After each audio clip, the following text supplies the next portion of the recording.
Hello, good morning to Wednesday's vlog here at Flory Models. So today is all going to be about decaling. Oh, hold on, can't say that anymore. Transfers, wet transfers, we're going to call them. Okay, so we pushed on really nicely with this gorgeous little A4 Skyhawk. Got a couple of bits going on this one, but as you can see, really nice. Went through all the painting measures, which you'll see in a moment. No problems at all. Again, MRP, the more you use it, the more you sort of really just get sort of used to it and the way it works and the way it flows and everything else, and it has become my sort of go-to paint.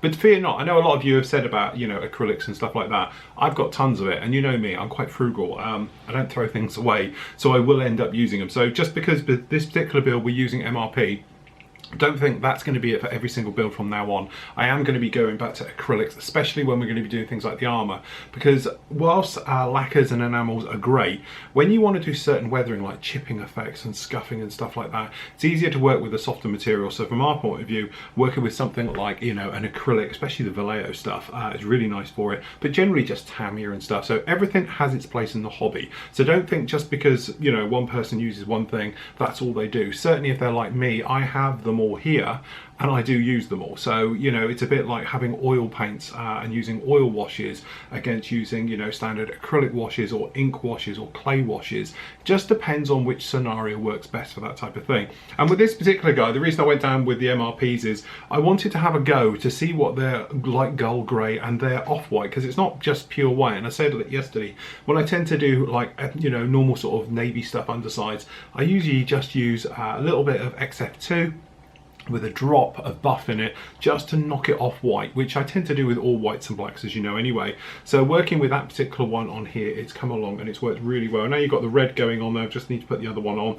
It's really looking the part. So now we can actually get in with the decaling, get it decaled, then we're going to seal it, go a little bit old school, then it's going to have a wash. We're going to use a little bit of oils to fade it and do some weathering with it, get it on its gear, and I said hopefully by the end of this week it'll be finished. It'd be really nice, because then obviously with March we're going to be popping on with our German month, as it's going to be known really, because a lot of you have asked about what happened to the ME262. Going to do that as well. So I'm actually going to be working on the tank and the ME262 pretty much together. I'm going to get slightly ahead with the tank, get the interior sorted out with it, and then as we're going to be moving on with the slower things that things going to be need to dry and stuff, then we can pop in there with the ME262, because I have got a lot of aftermarket goodies for that one, and they're going to be all my entries then into the German group build, which is going on at the moment. So still lots and lots still to come. So anyway, I'm going to leave you now and you can go off and see exactly how I painted this one.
And we're back. Okay, so in the meantime, I've been decaling like crazy. Hopefully you can see. We have our decals all done. Just literally put the last ones on now. They've gone on really nicely. On this one, we know they're cartograph. And like I say in the full build of this is, you know, a lot of people say about the EDAR kits are expensive and, you know, you can go out and get them cheaper.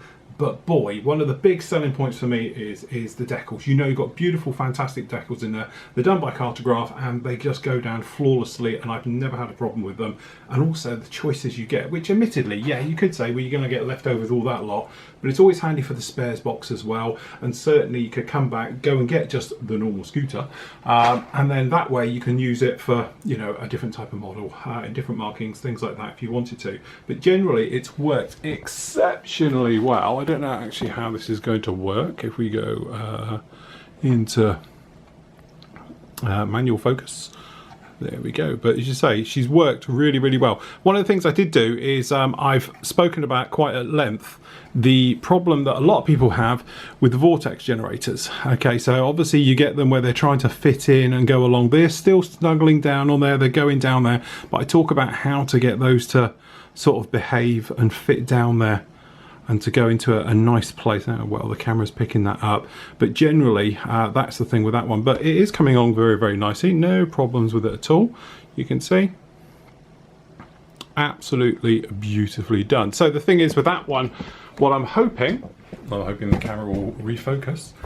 Is it going to focus on me? Yeah, we should be right. What I'm hoping is to have this thing up on its gear tomorrow. We're going to be able to get a gloss coat on it maybe tonight. Depends if the rear decals settle down nicely and those ones all fit in, because never overcoat it until your decals are completely down, otherwise you end up with cracking and splitting.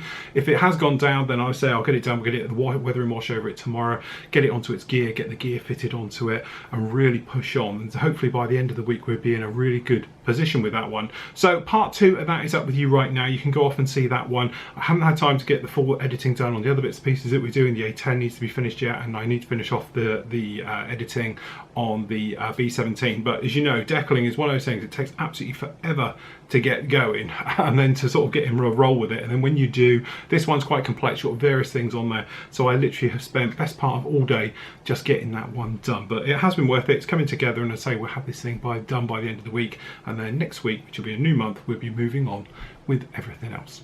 Okay, so I have got to say, this is a quick message. I don't normally do these things, but I must admit, this one really struck home with me. But anyway, this is a message to Rick. Your beautiful wife, Christina, has been in contact with me, and she's telling me what a fantastic guy you are and how wonderful you are and everything else like that.